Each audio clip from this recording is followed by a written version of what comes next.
Good morning, Glennis. Good morning. I kind of feel like Nancy Pelosi when she was like, I would say good morning, but it's not a good morning. Do you remember that? She does have that iconic clip. It's like I'm going through it over here. But how are you? You know, I am leaving for Brazil imminently to get out of this frozen tundra. So Yeah. I'm just barreling through the week until I can take some real time off. And I'm going to be offline for a little bit. It's going to be So really nice. So nice. Yeah. Yeah, you're like, see ya. I'm going to Milan tonight and it's 50 degrees there. So that's like balmy. Absolutely. I mean, it's been sub 20 in New York for weeks. So while we're leaving the country, why don't we touch base with what's going on this week in the United States of America? What could we possibly be running away from? Let's get into it.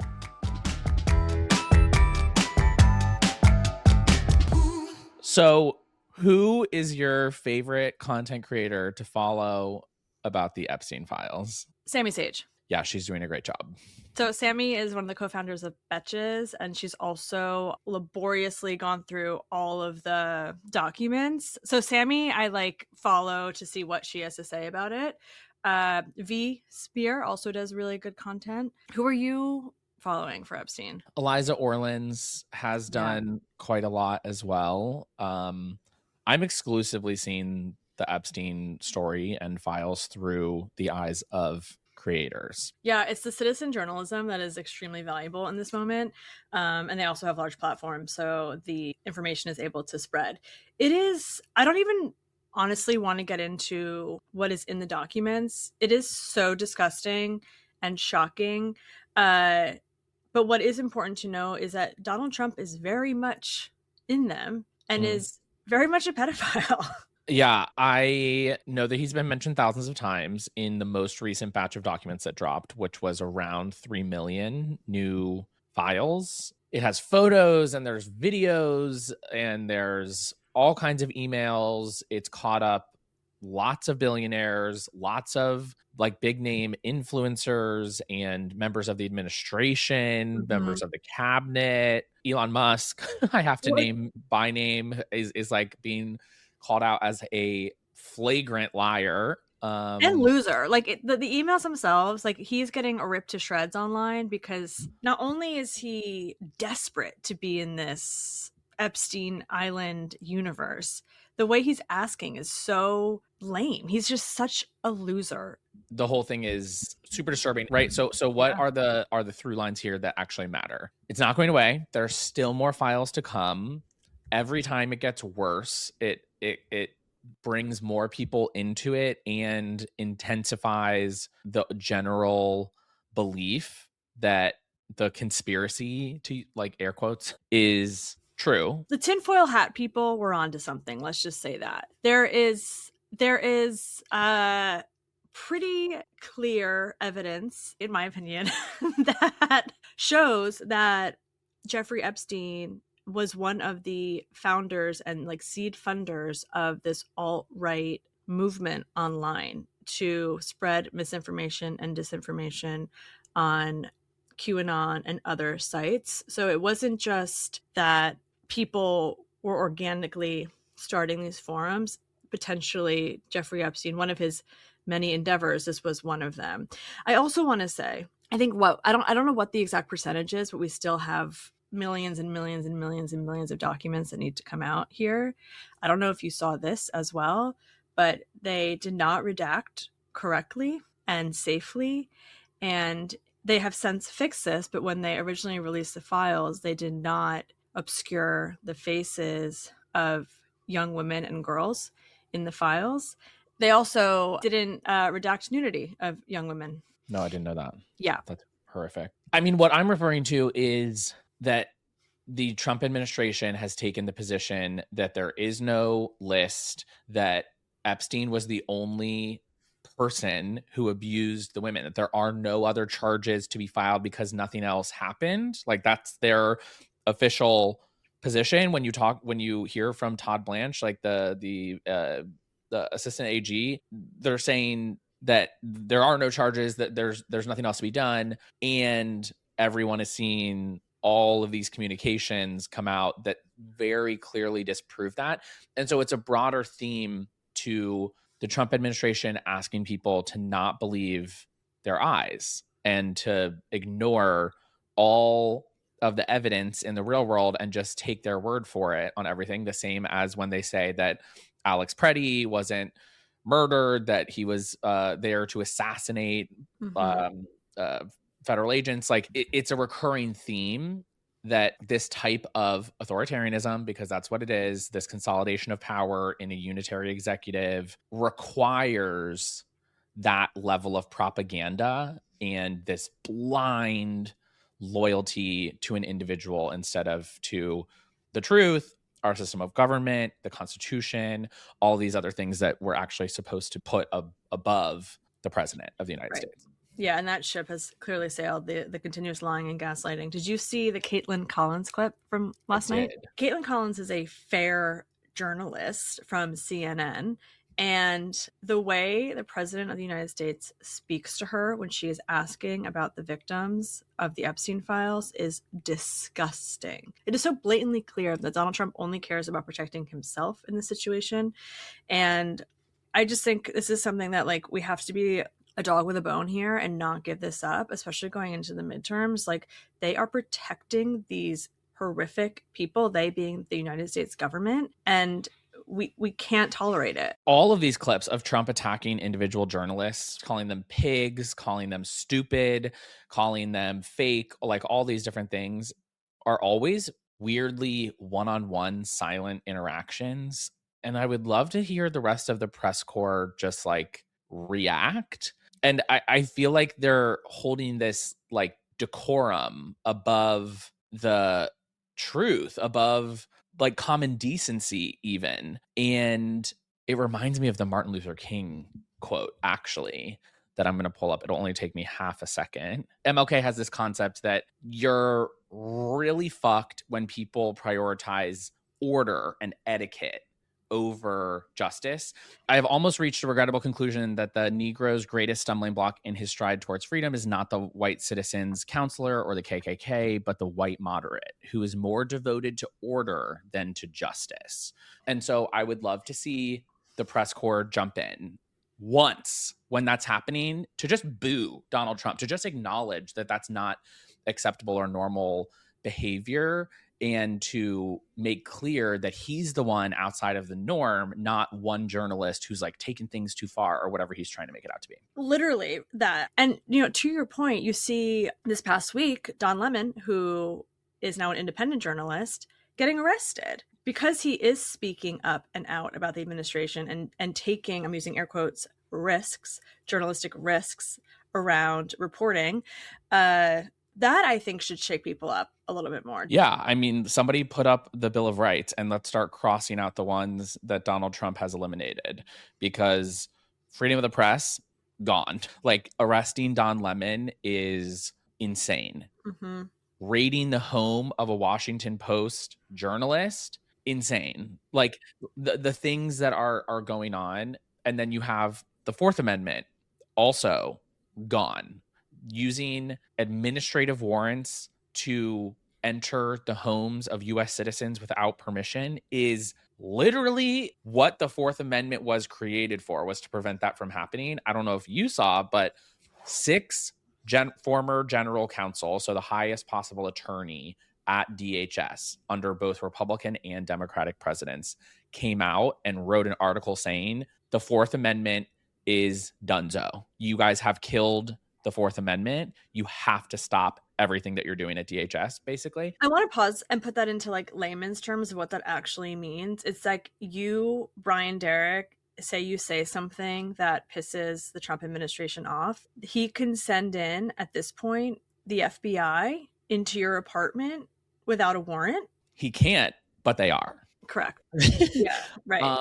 I skipped over, but the Second Amendment also gone, right? Gone. They now say you carry a gun, you can be shot by federal agents.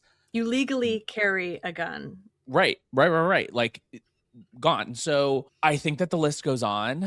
I literally would need to get out the Bill of Rights, but It is shocking. It's crazy that like Democrats are about to become the originalist party, right? That like Democrats are about to be the ones that nonstop talk about the Constitution and like returning to founders' intent and all these things, because they're just making shit up and doing whatever they want. And that is why we have a system of government that we do, is so that people cannot do that. Democrats and progressive Democrats especially have argued that we can't interpret the Constitution as it was written in the 1700s. We have to interpret it for modern times. And now maybe we're going to say, you know what? We're going to go back to that.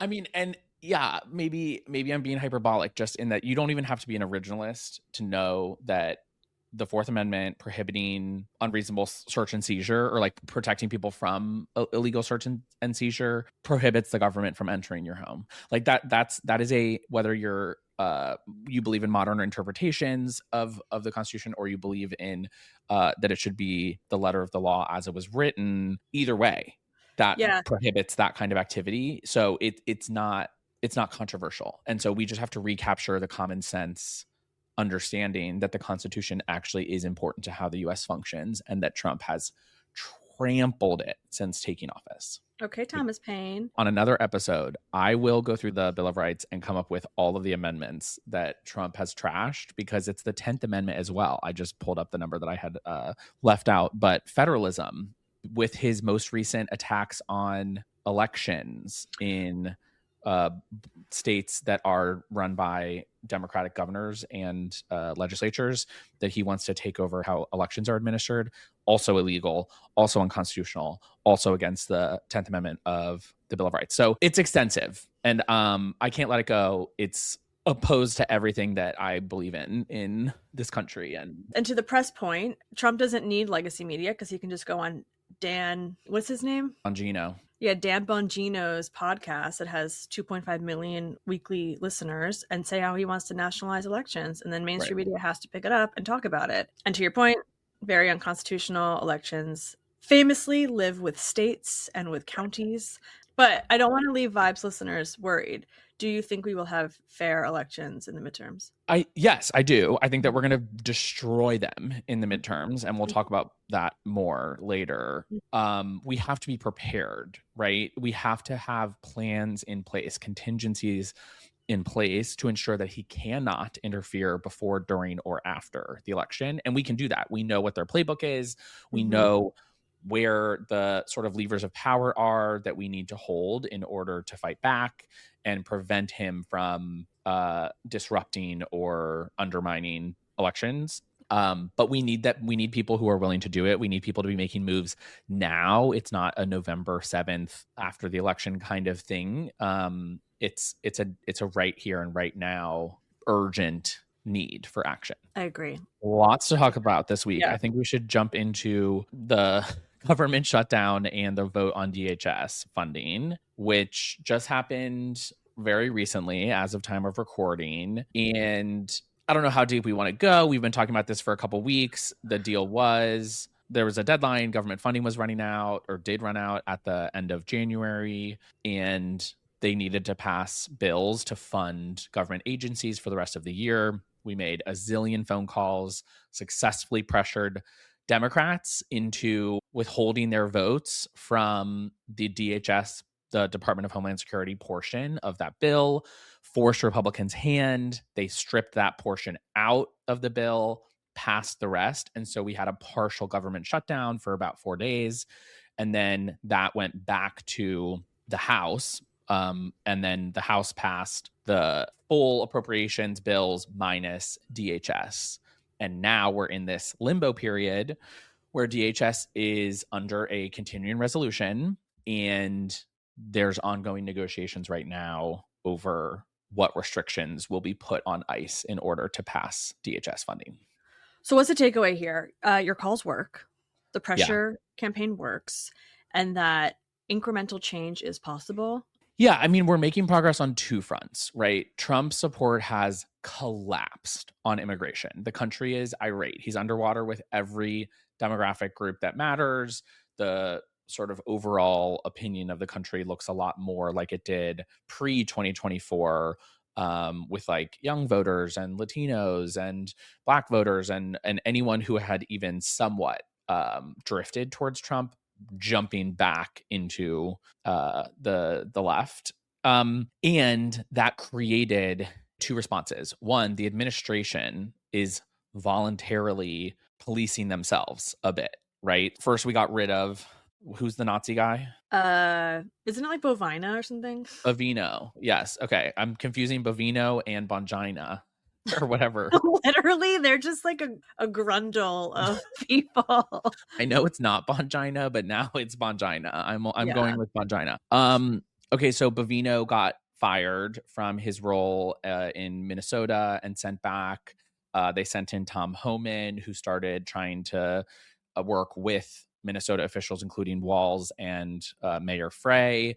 There was like a overall change in the directions for ICE agents to not engage and go after protesters, to only focus on criminals. I'm not saying that that's happening, but like the administration felt enough pressure that they were doing all of these things, caving to the country's Yeah. urgent demands for change, for a change of direction. And at the same time, in Congress, we separately still have yet to see the final results of our demands there, where there will be further restrictions put on ICE, including a mask ban. I'm manifesting that. If there's not a mask ban, you're going to lose me. I'm going to be outside of Chuck Schumer's house. I'm sorry. To me, not pushing for a mask ban, it's so tangibly evil and horrific. And you've made this point since day one, and that the fact they're in layman's clothes, we talked about this the other day, but I want to bring it up again. Governor of New Jersey, Mikey Sherrill, I loved this headline because it was like a thought in my brain of like, someone should do this. She is starting a database and asking people who are filming ICE to send their footage to this database so that we can start, or when we have legislative power, whether at the state level or the federal level, potentially prosecuting these individuals who are terrorizing our communities. Like, I Right. want more Democrats, I want more strategists, I want more people who have a podcast to be talking about how, if and when, I'm trying to manifest when, Democrats have true power, we are holding this administration and the people that are actually actualizing the terror in our communities are held accountable with trials. Okay, so some of that is happening right now, right? We launched an ICE accountability fund on oath so that people can help fund the coordination of local prosecutors who are bringing cases against ICE. That is happening. It's not getting a ton of coverage yet, but there are actual cases ongoing right now where they've charged ICE agents with battery and assault and all these things. And so we want more of that, and we want to support those prosecutors and keep them in office because Trump and crew are going to come for them. Elon Musk will donate millions and millions of dollars to get these people out of office. And so we started a fund to support that work. That's the immediate. To your point, for the database that Governor Sherrill in New Jersey has set up, and how other governors hopefully will follow suit, will only be as effective as our efforts are to identify the agents. And so that's why the masks become the operative change, in my opinion, in this debate that's ongoing in Congress right now, why we have to get Senate Democrats to get a mask ban in, is so that when we do have the ability to investigate via the House of Representatives, when we flip it in November, and prosecute when we hold the office of the Attorney General in 2029. I know it's far away, but like we lost an election. So like, I don't know what the fuck to tell you.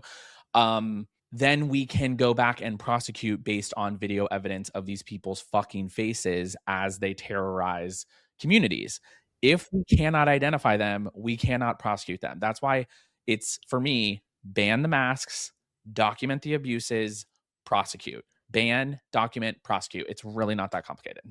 Isn't it so interesting how the mask, the symbol, has become such a dichotomy in the United States of America? Think about 2020. Anyone who wanted to protect their neighbors, protect their community from the horrific COVID-19, which killed over 1 million Americans, and the right were so adamant about how that was infringing on their freedom, and they did not, quite frankly, they were narcissistic with their approach, not wanting to protect their neighbors because they cared about their individual discomfort in wearing a mask. And now, cut to 6 years later, and we, the left, are demanding that these ICE agents be demasked, and we want to ban these individuals from wearing masks. And it's because they are terrorizing our neighbors, our community.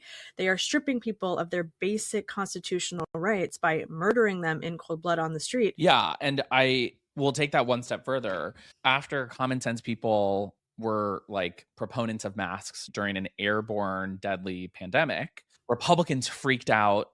And in response to both that and protests that were happening over police misconduct or violence in 2020, Republican states, 23 of them, banned masks for citizens in public. And now they're the ones saying, no, our law enforcement officers who are paid by us, answer to us, are publicly accountable, should be the ones that are anonymous, but you cannot be on the streets. You as a private citizen have no right to privacy or anonymity, but the people policing you who have been sanctioned to use violence against you are the ones that we're going to grant anonymity to. That is fucking insane. Everybody check your voter registration. Okay. The new debate in my DMs, people have gotten on this train from this dude who's out here banging the drum that body cameras are actually bad. There's this author who's been on the podcast and news circuit making the case that body cameras are bad, that progressives should actually be opposed to body cameras, that it was basically a psyop from cops who wanted more government funding to convince liberals and criminal justice reform people that they should be the ones pushing for body cameras.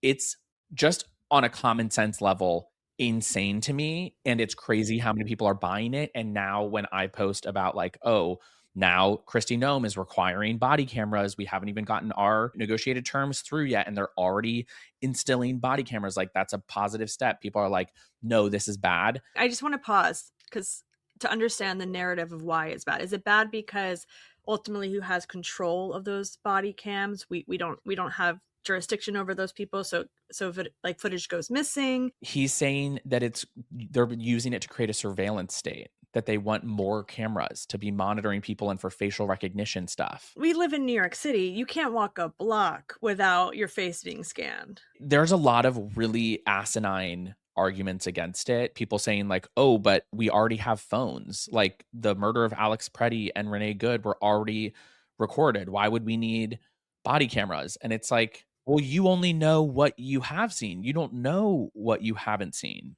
because they were the only people there. How many interactions have ICE agents had where no one is filming or none of that footage gets out because it's not public record? I just want to comment that like, it's really fucking stupid. I need people to be thinking critically about what they consume online. Passive consumption of media that is political and ostensibly supported by data. He's claiming to have all these studies backing what he says. I can't find any of it when I searched that like legitimizes anything that he's saying. Right. You guys gotta be more skeptical of people just claiming facts. We got to talk about the bribe. Okay, I'm a little flabbergasted, even though I shouldn't be, because I'm not flabbergasted about the news that I'm like, this tracks. I saw Robert Reich posted this morning. The Trump family, via these bribes and the corruption of the administration, has amassed over $450,000 an hour since Trump has been reelected in family wealth.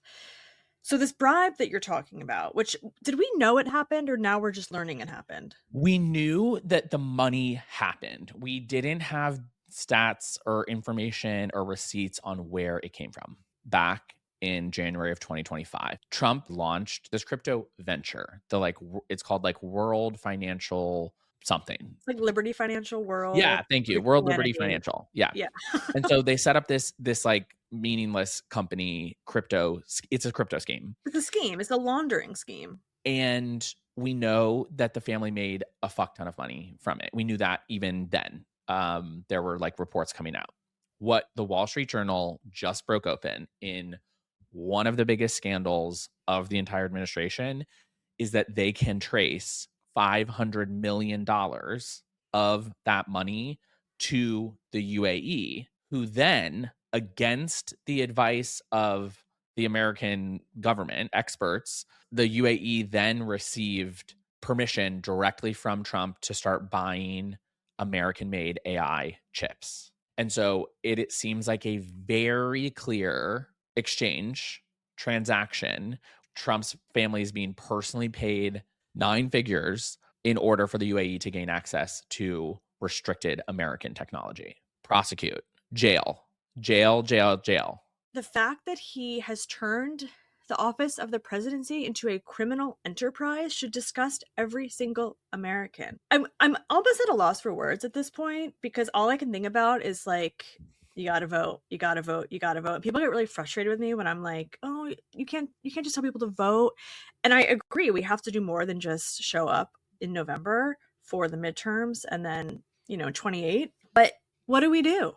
Yeah. You and I talked about this a little bit. I need my candidate for 28 to be on board with aggressive, far-reaching, immediate prosecutions of huge portions of the Trump administration. That we've seen blatant illegal activity, not just unconstitutional activity that should be adjudicated by the federal court system, criminal activity from lots of members of the administration and the Trump family. And we need those crimes to be prosecuted immediately to the full extent of the law. Merrick Garland and Biden both took a turn the other cheek, rise above it, return things to normal posture that really comes back to what we talked about at the beginning of the episode around decorum and etiquette, and that they're playing from an old playbook where you try to let bygones be bygones and we give deference to our enemies in order to like move forward, whatever. It did not work. It was wrong. It was a catastrophic approach that resulted in crimes going unpunished and a criminal running the country. We just heard again from Jack Smith in his latest that like there was evidence beyond a reasonable doubt that Trump engaged in criminal activity to try to overturn a free and fair presidential election in 2020. It was never prosecuted because they slow walked their ass, because they took every fucking detour they possibly could and wanted to dot I's and cross T's 40 fucking times before they did anything because they were afraid. And I'm not having any of that. You can be center left. You can be far left. I don't give a shit. I want justice to apply to everyone equally. And that means that Trump children are going to prison. Not just children. Kai Trump. She broke the law when she was like putting her new swag, selling it from the White House. That's illegal. You're like the grandbabies. Yeah, your firstborn. If you're pregnant, probably the next one too. They're all a bunch of criminals, 100%. Who's your number one that you want to see first in that seat in the courthouse? Oh, the little one, the junior. Yeah, it's the brothers. We've talked about this. It's the brothers that are running around the world and saying, I'm a Trump, you have to do what I say, give me money, and I'll give you preferential treatment from my daddy. No, they're so lame. Jail. Clickbait or double click. On clickbait or double click, we're going to go through some of the big stories of the week and decide if we think they actually matter or if it's really just clickbait. Up first, the Melania doc wars. First, the doc is released and there's this giant way over fair market value payment to Melania for the doc. And then there's this giant marketing budget. And then it's a total flop. It gets destroyed by the critics. And then it does like better than expected, quote unquote, at the box office from the MAGA heads. Clickbait or double click? It's clickbait. It's clickbait, guys. I couldn't give a fuck. It pales in comparison. The amount of money that they're stealing from Amazon, at least it's from Amazon and not from taxpayers, because Trump is meanwhile, we haven't even talked about the money he's stealing from the IRS that he sued for $10 billion. The amount of money pales in comparison to all the other money they're stealing. It's coming from a different place. And who gives a fuck if the documentary is trash or not? We have bigger fish to fry. Agree. I have one for you. United Health pledges to return Obamacare profits to customers in 2026. Clickbait, for sure. There's no way that is going to put any sort of dent in what people are paying. And you set the rates. So, like, if you're suddenly making all this profit that you don't want, just lower the Lower rates, it. bro. You don't need to return anything to anyone. Truly that. I texted my friends when I saw that and I said, Luigi's impact, dot, dot, dot. Next up, Trump is closing the Kennedy Center for 2 years for some sort of renovation. I think it like hedges between clickbait and double click. He said that he's shutting it down because it's not where it needs to be, but there's a lot of implications to that. The workers there, all of the people who are meant to perform there, which many of which were pulling out anyway when he hijacked the name and called it the Trump Center or whatever it's called.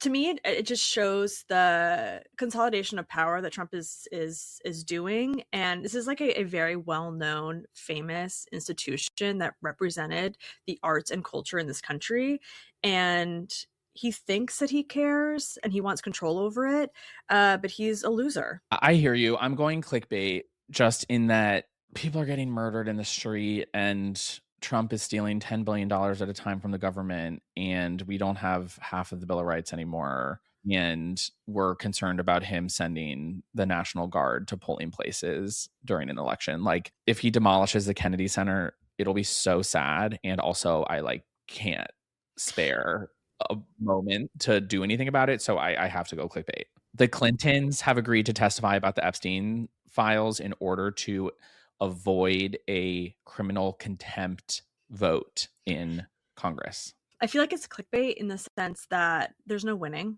for the Clintons in this scenario. Obviously, Bill Clinton is all over the Epstein files. Like, he's said that, they've acknowledged that, but it's not a fair game. Like, I don't even know. Yeah, I can't comment on the Epstein stuff. I'm like, if Bill Clinton should go to jail for Epstein, then like go to jail. I don't really care. Yeah. Have him. We don't care. Like, I don't think anyone is immune from it. But nor do I know anything about his inclusion.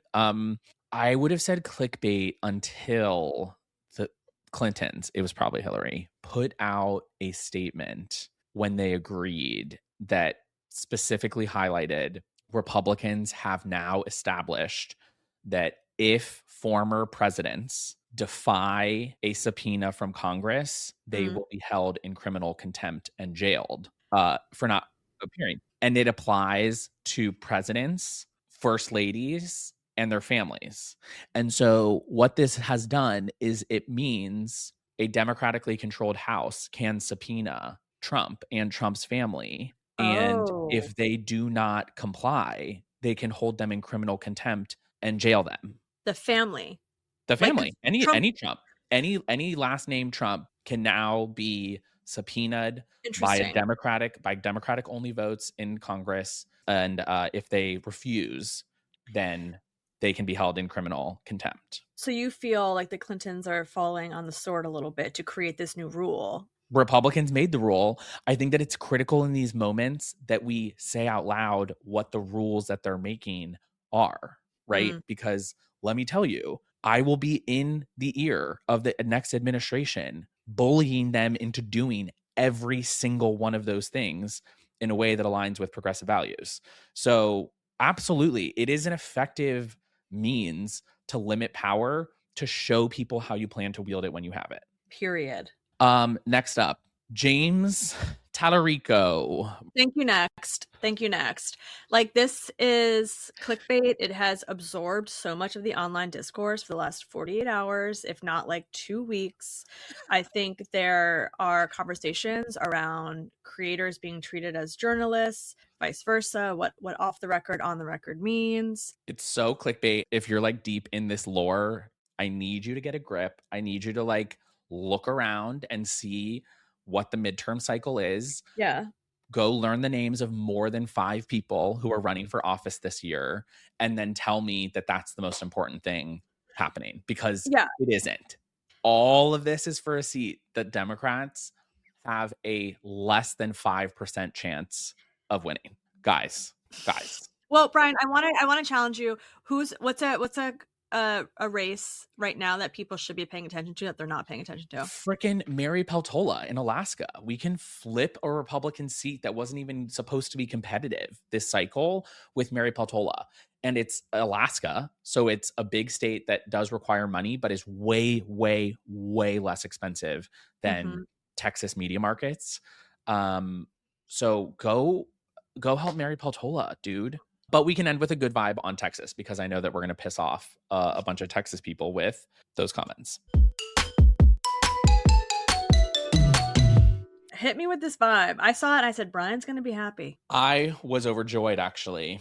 In Texas, in a special election for the state legislature in Texas, we flipped a seat that Trump won by 17 points. And not only did we flip that seat, the Democrat won by 14 points. That's a more than 30-point swing towards Major. Democrats. It is a roadmap for how we can win big this cycle. It does not mean that every race is going to swing 30 points, but it does mean that we have a lot of momentum, that we have a roadmap for success in hard to win places when we run people who appeal to the middle, as this candidate did. Go look at his profile, go look at his platform.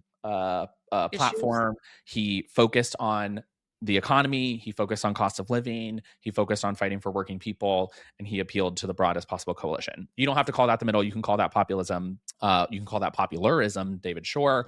Call it whatever you want. There's a very clear strategy there, and we got to lean into it if we want to flip the seats that we need to win. And hold the Trump administration accountable. Boom. Okay, well, I'm off to the Olympics, so go USA. Go Team USA. We'll talk about Glennis's full account of the Olympics when we're back. We are on a break next week while I am on vacay, and we'll be back very soon with y'all to check the vibes.